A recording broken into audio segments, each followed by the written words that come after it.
መጽሐፈ መክብብ ምዕራፍ 10 የሞቱ ዝንቦች የተቀመመውን የዘይት ሽቶ ያገሙታል። እንዲሁም ትንሽ ስንፍና ጥበብንና ክብርን ያጠፋል። የጠቢብ ልብ በስተቀኙ ነው፣ የሰነፍ ልብ ግን በስተግራው ነው። ደግሞም ሰነፍ በመንገድ ሲመላለስ እርሱ ልብ ይጎድለዋል፣ የሚያስበውም ሁሉ ስንፍና ነው። ትዕግስት ታላቁን ኃጢአት ጸጥ ያደርጋልና የገዢ ቁጣ የተነሳብህ እንደሆነ ስፍራን አትልቀቅ። ከፀሐይ በታች ያየሁት ክፉ ነገር አለ፣ እርሱም ከገዢ የሚወጣ ስህተት ነው። ሰነፍ በታላቅ ማዕረግ ተሾመ፣ ባለጠጎች ግን በተዋረደ ስፍራ ተቀመጡ። ባሪያዎች በፈረስ ላይ ሲቀመጡ፣ መሳፍንትም እንደ ባሪያዎች በምድር ላይ ሲሄዱ አየሁ። ጉድጓድን የሚምስ ይወድቅበታል፣ ቅጥርንም የሚያፈርስን እባብ ትነድፈዋለች። ድንጋይን የሚፈነቅል ይታመምበታል፣ እንጨትንም የሚፈልጥ ይጎዳበታል። ብረት ቢደነዝዝ ሰውም ባይስለው ኃይልን ሊያበዛ ይገባዋል። ጥበብ ግን ሥራውን ለማከናወን ትጠቅመዋለች።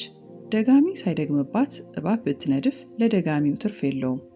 የጠቢብ ሰው የአፉ ቃል ሞገስ ናት፣ የሰነፍ ከንፈሮች ግን ራሱን ይውጡታል። የአፉ ቃል መጀመሪያ ስንፍና ነው፣ የንግግሩ ፍጻሜም ክፉ እብደት ነው። ሰነፍ ቃሉን ያበዛል፣ ሰው ግን የሚሆነውን አያውቅም።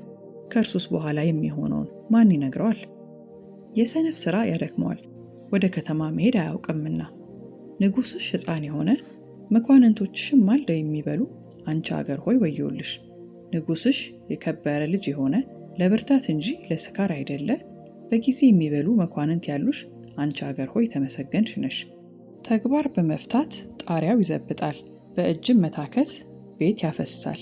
እንጀራን ለሳቅ የወይን ጠጅንም ለሕይወት ደስታ ያደርጉታል። ሁሉም ለገንዘብ ይገዛል። የሰማይ ወፍ ቃሉን ይወስደዋልና ባለክንፎችም ነገሩን ይናገራሉና። በልብህ ሐሳብ እንኳ ቢሆን ንጉሥን አትስደብ፣ በመኝታ ቤትህም ባለጠጋን አትስደብ። መጽሐፈ መክብብ ምዕራፍ 11 እንጀራህን በውሃ ፊት ላይ ጣለው፣ ከብዙ ቀን በኋላ ታገኘዋለህና። ለ7 ደግሞም ለ8 ዕድል ፈንታን ክፈል፣ በምድር ላይ የሚሆነውን ክፉ ነገር ምን እንደሆነ አታውቅምና።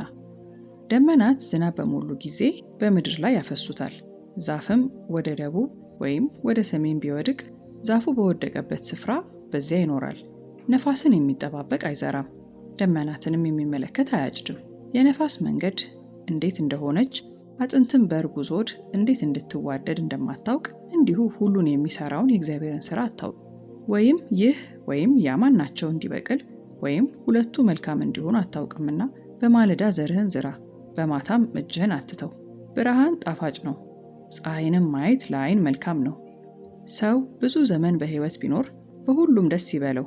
ሆኖም የጨለማውን ዘመን ያስብ፣ ብዙ ቀን ይሆናልና የሚመጣው ነገር ሁሉ ከንቱ ነው። አንተ ጎበዝ፣ በጉብዝናህ ደስ ይበልህ፣ በጉብዝናህም ወራት ልብህን ደስ ይበለው። በልብህም መንገድ ዓይኖችህም በሚያዩት ሂድ። ዳሩ ግን ስለዚህ ነገር ሁሉ እግዚአብሔር ወደ ፍርድ እንዲያመጣህ እወቅ። ሕፃንነትና ጉብዝና ከንቱዎች ናቸውና ከልብህ ሐዘንን አርቅ፣ ከሰውነትም ክፉን ነገር አስወግድ።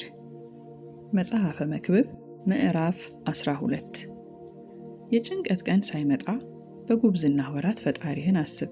ደስ አያሰኙም የምትላቸውም ዓመታት ሳይደርሱ፣ ፀሐይና ብርሃን ጨረቃና ከዋክብትም ሳይጨልሙ፣ ደመናትም ከዝናብ በኋላ ሳይመለሱ፣ ቤት ጠባቆች በሚንቀጠቀጡበት፣ ኃያላን ሰዎችም በሚጎብጡበት፣ ጥቂቶች ሆነዋልና ፈጭታዎች ሥራ በሚፈቱበት፣ በመስኮትም ሆነው የሚመለከቱ በሚጨልሙበት፣ በአደባባይም ደጆቹ በሚዘጉበት ቀን፣ የወፍጮ ድምፅ ሲላሽ ከወፍ ድምፅ የተነሳ ሰው ሲነሳ፣ ዜማም የሚጮኹ ሴቶች ልጆች ሁሉ ዝግ ሲሉ፣ ከፍ ያለውን ደግሞ ሲፈሩ፣ ድንጋጤም በመንገድ ላይ ሲሆን፣ ለውዝም ሲያብብ፣ አንበጣም እንደ ሸክም ሲከብድ፣ ፈቃድም ሲጠፋ፣ ሰው ወደ ዘላለም ቤት ሲሄድ፣ አልቃሾችም በአደባባይ ሲዞሩ፣ የብር ድሪ ሳይበጠስ የወርቅም ኩስኩስት ሳይሰበር፣ ማድጋውም በምንጭ አጠገብ ሳይከሰከስ፣ መንኮራኩሩም በጉድጓድ ላይ ሳይሰበር፣ አፈርም ወደ ነበረበት ምድር ሳይመለስ፣ ነፍስም ወደ ሰጠው ወደ እግዚአብሔር ሳይመለስ ፈጣሪህን አስብ።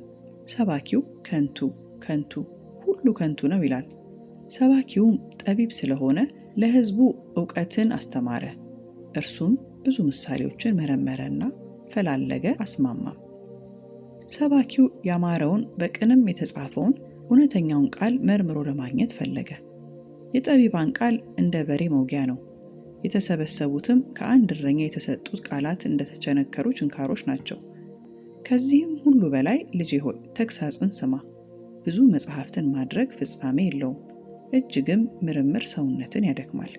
የነገሩን ሁሉ ፍጻሜ እንስማ፣ ይህ የሰው ሁለንተናው ነውና። እግዚአብሔርን ፍራ፣ ትእዛዙንም ጠብቅ። እግዚአብሔር ሥራን ሁሉ የተሰወረውንም ነገር ሁሉ መልካምም ቢሆን ክፉም ቢሆን ወደ ፍርድ ያመጣዋልና።